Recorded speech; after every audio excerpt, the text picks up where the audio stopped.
I thought we were solid. Hey Reddit, I never thought I'd be one of those guys posting here, but here I am. I, 34M, have been married to my wife Lisa, 32F, for 6 years. We met at a music festival, fell hard, and honestly, I thought we were one of the lucky ones. We shared the same sense of humor, loved the same movies, and even adopted a dog together before we got engaged. We never fought about anything serious. At least, that's what I thought. For the last few months, things have felt off. Lisa started working later hours. She joined a new gym, suddenly became obsessed with yoga and me time, which honestly I supported. I thought, good for her, she's finding herself. I even encouraged her when she said she wanted more independence.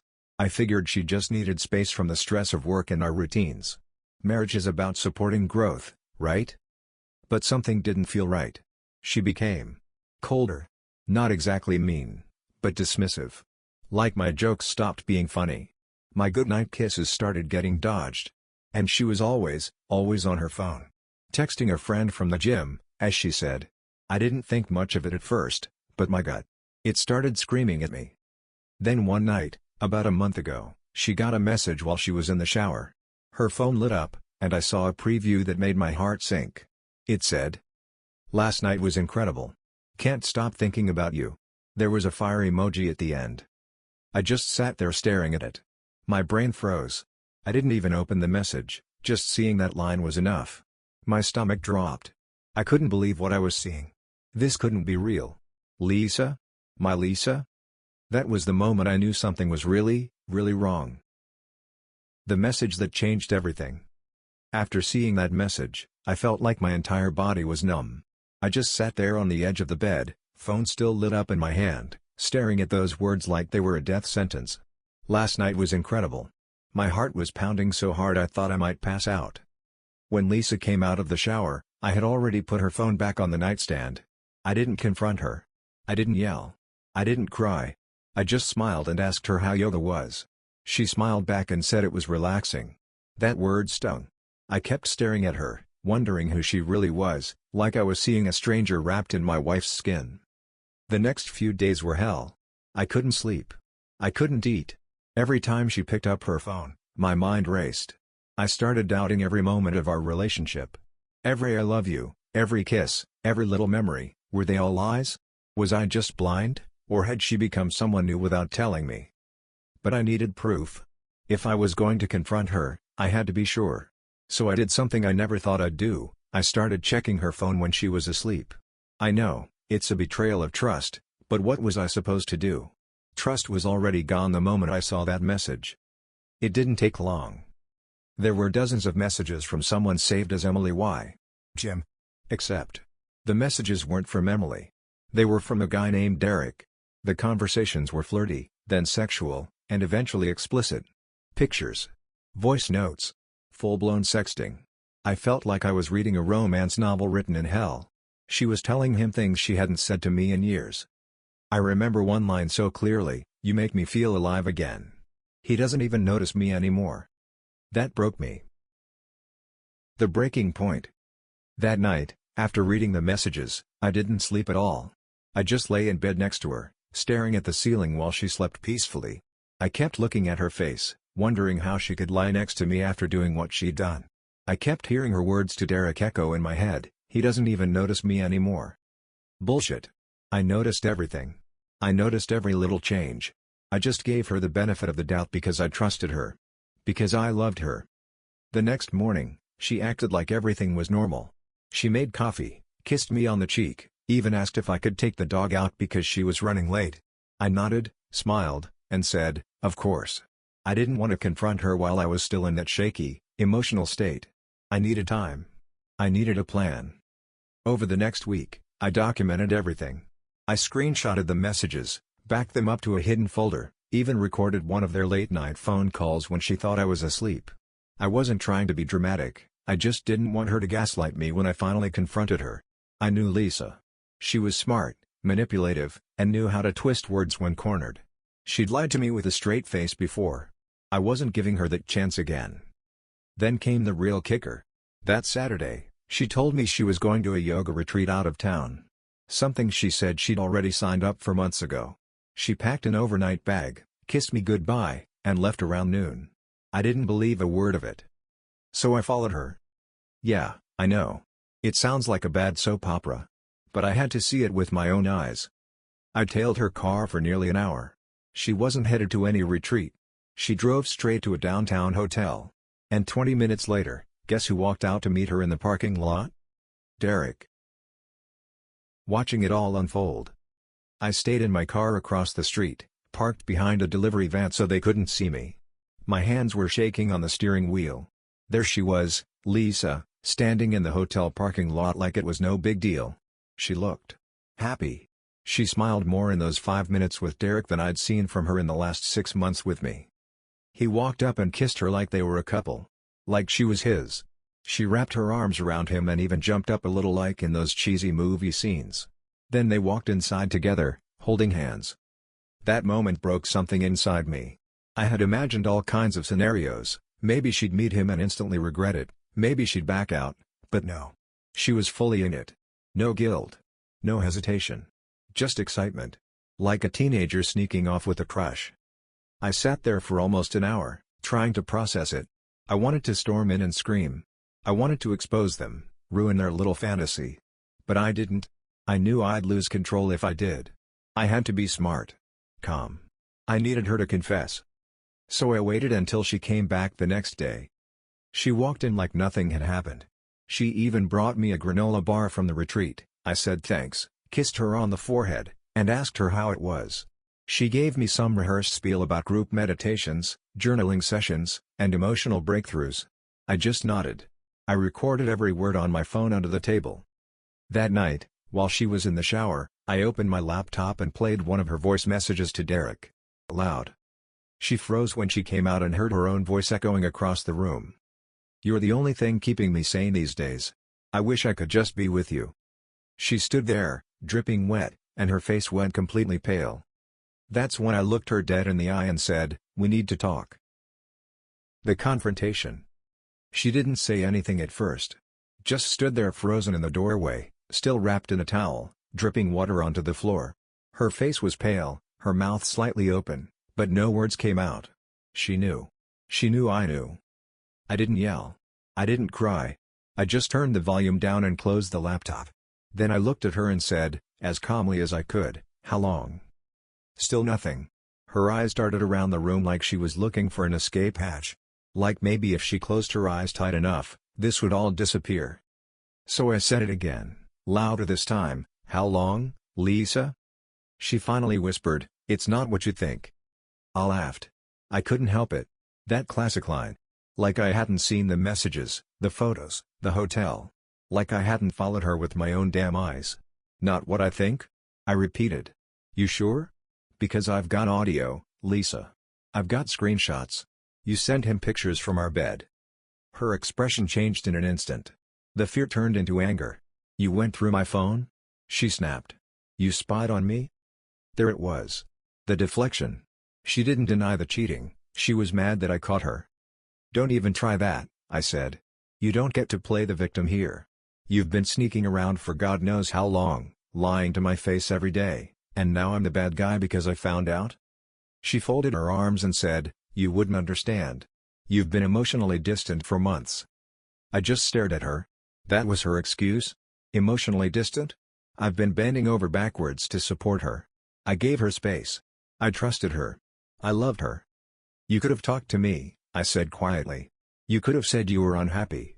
You didn't have to destroy everything. Lisa looked down, and for a second, I thought I saw guilt. But then she said, maybe if you had paid more attention, none of this would have happened. That was the moment I realized. She wasn't sorry. Not even a little. No apologies, just blame. Her words hit me like a punch to the chest. Maybe if you had paid more attention, none of this would have happened. I couldn't believe it. She wasn't just refusing to apologize, she was blaming me for her affair. As if I somehow pushed her into the arms of another man. I stared at her in silence, trying to process it. My heart was pounding in my ears, my hands were shaking, but I kept my voice steady. So, let me get this straight, I said. You lied to me for months, snuck around with another man, slept with him, and told him you wanted to leave me, but this is my fault? Lisa rolled her eyes and scoffed. "You've been emotionally unavailable. You're always tired, always working. I needed to feel wanted again. I was working because we had goals. A mortgage. Plans for kids. Vacations we dreamed about. I was building a life for us, for her. And while I was doing that, she was out playing soulmates with some guy from the gym. You could have talked to me," I said again. "You could have asked for space, asked for therapy, anything. But you chose this." Lisa sat on the edge of the bed and buried her face in her hands. For a moment, I thought she might finally cry. But when she looked back up, her eyes were dry. Cold. Distant. "You don't get it," she said. "Derek makes me feel seen. He listens. He doesn't make me feel invisible." I wanted to scream. I wanted to throw something. But I didn't. I just nodded slowly. "Okay," I said. "So what now? You leaving me for him? Or was this just some temporary fantasy?" She hesitated. That tiny pause told me everything. I don't know," she said. "I didn't plan for this. It just happened." That line. It just happened. Like tripping on a sidewalk. Like falling into someone's bed by accident. It didn't just happen. She made choices. Repeatedly. Consciously. And in that moment, I knew, this wasn't someone who made a mistake. This was someone who changed. The turning point. After our confrontation, the house felt like a tomb. Silent. Cold. Heavy with things unsaid. Lisa went to sleep on the couch that night without a word, and I stayed in our bed, staring at the ceiling for hours. I didn't cry. I didn't rage. I just lay there, thinking about every moment that had led us here. The next morning, I woke up to the smell of coffee. For a second, I thought maybe she was trying to make amends, some kind of peace offering. But when I walked into the kitchen, she didn't even look at me. She just slid a mug across the table and said, "I'm going to stay at my sister's for a few days. No, we need to talk. No apology. Just escape." I nodded. "Fine." I didn't ask where her sister lived. I didn't ask if she'd really be there. I didn't care anymore. I was too tired. Too broken. And honestly, at that point, I wasn't sure what I even wanted. While she packed, I walked into her closet and saw a photo of us taped to the inside of the door. It was from our honeymoon in Italy, the one where we got lost in Rome and ended up dancing in a random square while a street musician played violin. We were laughing in that picture. Stupidly in love. I ripped it down. That afternoon, she left without saying goodbye. Just closed the door behind her and was gone. I stood in the hallway for a long time after that, staring at the empty space where her shoes used to be. And that's when the anger hit. All the pain I'd been holding in, all the confusion and betrayal, it boiled over. I grabbed a laundry basket and started throwing her stuff in it. Not out of revenge, not to make a scene. I just wanted her gone. I wanted my home back. I wanted myself back. And the saddest part? As I held one of her sweaters in my hands, I realized I didn't even recognize her scent anymore. She had become a stranger. The turning point. After our confrontation, the house felt like a tomb. Silent. Cold. Heavy with things unsaid. Lisa went to sleep on the couch that night without a word, and I stayed in our bed, staring at the ceiling for hours. I didn't cry. I didn't rage. I just lay there, thinking about every moment that had led us here. The next morning, I woke up to the smell of coffee. For a second, I thought maybe she was trying to make amends, some kind of peace offering. But when I walked into the kitchen, she didn't even look at me. She just slid a mug across the table and said, "I'm going to stay at my sister's for a few days. No, we need to talk. No apology. Just escape." I nodded. Fine. I didn't ask where her sister lived. I didn't ask if she'd really be there. I didn't care anymore. I was too tired. Too broken. And honestly, at that point, I wasn't sure what I even wanted. While she packed, I walked into her closet and saw a photo of us taped to the inside of the door. It was from our honeymoon in Italy, the one where we got lost in Rome and ended up dancing in a random square while a street musician played violin. We were laughing in that picture. Stupidly in love. I ripped it down. That afternoon, she left without saying goodbye. Just closed the door behind her and was gone. I stood in the hallway for a long time after that, staring at the empty space where her shoes used to be. And that's when the anger hit. All the pain I'd been holding in, all the confusion and betrayal, it boiled over. I grabbed a laundry basket and started throwing her stuff in it. Not out of revenge, not to make a scene. I just wanted her gone. I wanted my home back. I wanted myself back. And the saddest part? As I held one of her sweaters in my hands, I realized I didn't even recognize her scent anymore. She had become a stranger. The silence that followed. The days after she left were the quietest of my life. No keys jingling in the door. No hairdryer at 7 a.m. No sound of her humming while she made tea. Just silence. Me and the dog. And the echoes of everything that used to be us. At first, I thought the quiet would bring me peace. Instead, it made me think even more. Every room reminded me of something. Her favorite candle still sitting half-burned on the coffee table. A pair of her earrings left on the kitchen counter. Her stupid pink water bottle in the fridge, the one she always said made her drink more water. I almost threw it in the trash, but I didn't. I just shut the fridge and walked away. That same night, I got a text from an unknown number. It was Derek. Yeah. Derek. It just said. Didn't mean for things to go down like that. Hope you're okay, man. Hope I'm okay? I stared at the message in disbelief. He knew what he was doing. He slept with my wife. He made her laugh, made her moan, made her feel seen. And now he wanted to play the nice guy? Offer me some half-assed sympathy like we were two brothers in a rom-com? I didn't reply. I blocked the number immediately. But it lit a fire under me. I realized I'd been sitting in my pain, letting it consume me. Lisa was off at her sister's, or maybe Derek's, who the hell knows, living her new fantasy life. Meanwhile, I was here, drowning in betrayal. So I did something I hadn't done in weeks. I picked up the phone and called my best friend, Nate. I hadn't told him anything yet. I was ashamed. Embarrassed. I didn't want anyone to know my marriage had fallen apart. But the second I heard his voice, I broke. I told him everything. Every damn thing. And he just listened. When I finished, he said, "Bro, this isn't your fault. She made her choices. You didn't deserve this." I didn't cry, but I wanted to. Because for the first time in weeks, I felt seen too. Getting real with myself. Talking to Nate was like opening a pressure valve I didn't know I'd been clenching shut. We stayed on the phone for almost 2 hours. I told him everything, from the first gut feeling, to the hotel, to her standing there soaking wet when I played the voice message. Every word spilled out of me like I'd been holding my breath for months. And he didn't interrupt. Not once. He just listened. Finally, when I was done, he said, "Dude, I don't care how long you've been together. Loyalty isn't a reward for time, it's a daily choice. And she stopped choosing you. That's not on you." Those words hit me hard. I'd been blaming myself this whole time. Wondering if I worked too much, if I didn't say I love you often enough, if I should have noticed the signs earlier. But Nate was right. I showed up. Every single day. I gave her love, stability, space, support. And when she wanted more, she didn't come to me, she went to someone else. That wasn't my failure. That was her choice. After that call, something shifted in me. Not everything, but enough. I got up early the next day and went for a run. Just me and the cold morning air. No music. No podcasts. Just silence and my feet pounding the pavement. I hadn't run in almost a year. But damn, it felt good. Like I was sweating the poison out. I came home, showered, cleaned the whole apartment, and started bagging up her stuff properly. Not angrily. Just methodically. Clearing space. Physically and mentally. I even made a list of things I'd been putting off. Cancel the couple's cooking class we signed up for. Change the Netflix password.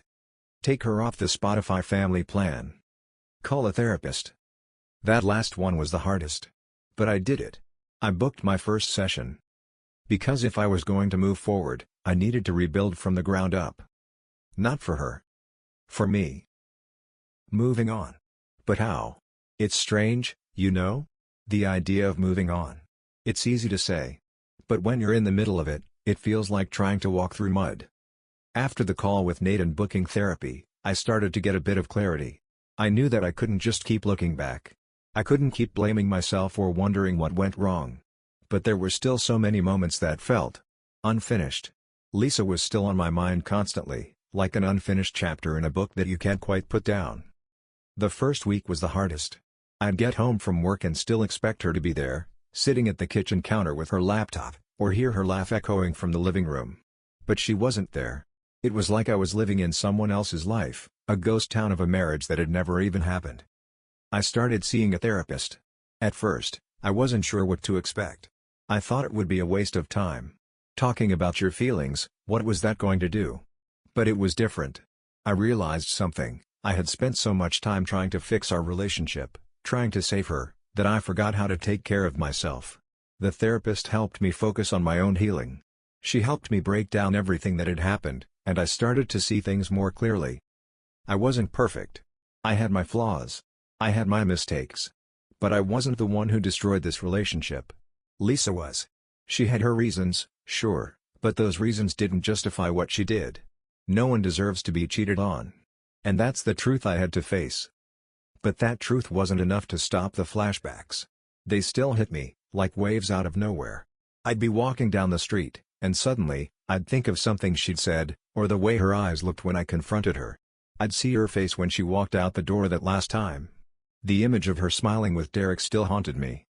I started running more. And not just because it helped with the anxiety, but because it gave me something to focus on. I wasn't thinking about her or about the betrayal, I was thinking about putting one foot in front of the other. But every night, when I'd sit in silence, it was there. The emptiness. I wasn't ready to let go. Not yet.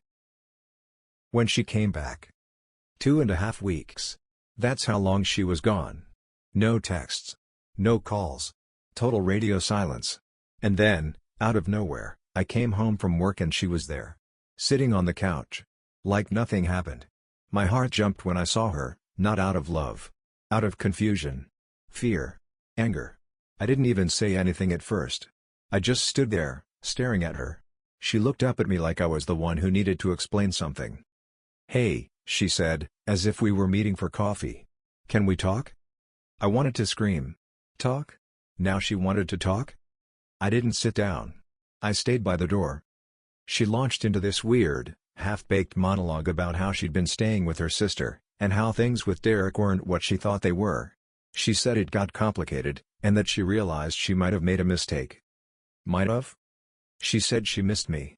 Said she felt safe with me. That she never stopped loving me, even while she was with him. It was surreal. Like she was trying to rewrite the story in real time. Twist it into something less awful than what it really was. I asked her, straight up.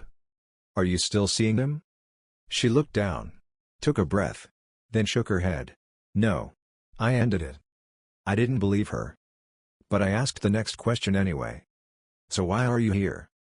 She looked at me with these sad, pitiful eyes and said, "Because I don't want to lose you." For a split second, I felt something stir inside me. Habit. History. The part of me that still missed the idea of her. But it was just a flicker.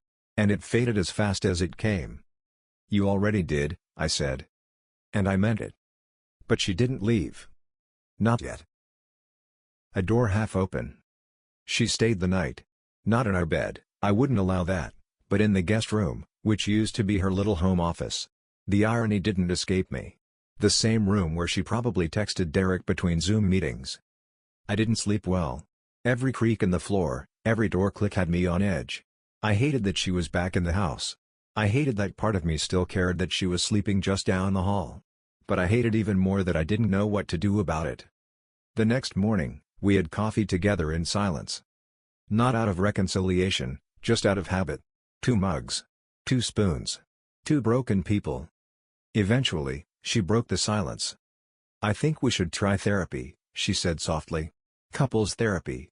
If there's even a small chance. I want to fight for this." I laughed. Out loud. "You want therapy now?" I asked. "Now that you've wrecked everything? Now that you've dragged us through hell?" She looked down, biting her lip. "I know I screwed up. I know I don't deserve anything from you. But I can't just walk away without trying." That word, trying, it echoed in my head the whole day. What did it even mean? Trying to fix a relationship you treated like a backup plan?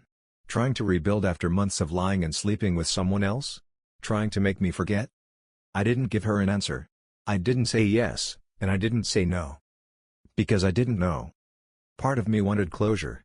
Part of me wanted her to feel every ounce of pain she caused. But another part, the part that remembered Italy, and dancing in the rain, and laughing on the couch at 1 a.m., that part just wanted to stop hurting. Later that night, I went into the guest room and told her we could try a session. Just one. She nodded, tears in her eyes, and whispered, "Thank you." But in my head, I already knew the truth. I wasn't doing this for us. I was doing it to confirm what I already felt in my gut. That it was over. The final session. We went to therapy. One session turned into 2. Then 3. And I'll be honest, for a brief moment, I thought maybe something was shifting. Lisa cried a lot. Said all the right things. Took accountability, or at least the version of it that fit her narrative. She talked about feeling alone, neglected, emotionally numb. She said Derek wasn't even the point, he was just a symptom. A distraction, she called him. Our therapist was good. Calm. Direct. She didn't let either of us play the victim. She pushed us to talk about the ugly stuff. And we did. For the first time in years, we really talked. And it was painful. But deep down, I realized something. She wasn't sorry for what she did. She was sorry she got caught. Her guilt wasn't rooted in empathy, it was rooted in consequences. She didn't like being the bad guy. She didn't like seeing me pull away. She missed the comfort, the stability, the version of me who used to orbit around her. She missed being loved. But not necessarily loving me in return. The therapist asked us, "What does rebuilding look like for you both?" Lisa said, "Forgiveness. Reconnection. A fresh start." I said, "Honesty. Transparency. And her being out of touch with Derek, forever."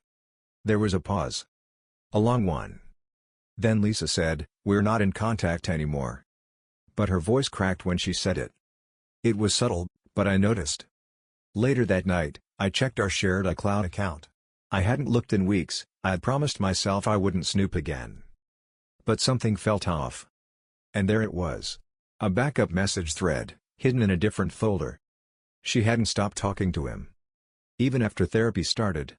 Even after crying in front of me and a licensed professional. Even after pretending she was trying. That was it. The final straw. She wasn't rebuilding. She was stalling. The truth that sets me free. I didn't confront her right away. I didn't say anything the next morning when she kissed me goodbye, leaving for work like everything was fine. I didn't snap. I didn't make a scene. But in my head, I had already made the decision.